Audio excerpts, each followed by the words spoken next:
ഈശോ മിശിഹായ്ക്ക് സ്തുതിയായിരിക്കട്ടെ.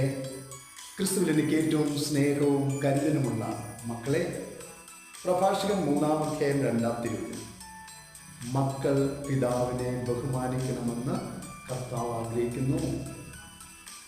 പുത്രന്മാരുടെയും പുത്രിമാരുടെയും മേൽ അമ്മയ്ക്കുള്ള അവകാശം അവിടുന്ന് ഉറപ്പിച്ചിരിക്കുന്നു. ആരാണ് നിന്റെ പിതാവ്? നിന്റെ മാതാവ്. കാണപ്പെടുന്ന ദൈവമാണെന്ന് അർത്ഥം അല്ലേ? നിനക്ക് ജന്മം തന്നത് അവരുടെ കരുണയും സ്നേഹവും വഴിയാണെന്ന് മറക്കരുത്. ഇപ്പം ദൈവം കഴിഞ്ഞാൽ നമുക്കറിയാം, പ്രമാണങ്ങളിലേക്ക് വരുമ്പോൾ 3 പ്രമാണങ്ങളും ദൈവത്തെ പറ്റിയാണെങ്കിൽ 4-ാമത്തെ പ്രമാണം മാതാപിതാക്കളെ പറ്റിയാണ്. അവർ നമുക്ക് കാണപ്പെടുന്ന ദൈവമാണ്. അവരെ വിഷമിപ്പിക്കരുത്, അവരെ ബഹുമാനിക്കുക, അവരെ സ്നേഹിക്കുക. ഇന്ന് പല കുടുംബങ്ങളിലും മക്കൾ നന്ദിയില്ലാത്തവരായി പോകുന്നു, അവരെ പീഡിപ്പിക്കുന്നു, അവരെ ഒത്തിരിയേറെ മോശമായിട്ട് ചിത്രീകരിക്കുന്നു.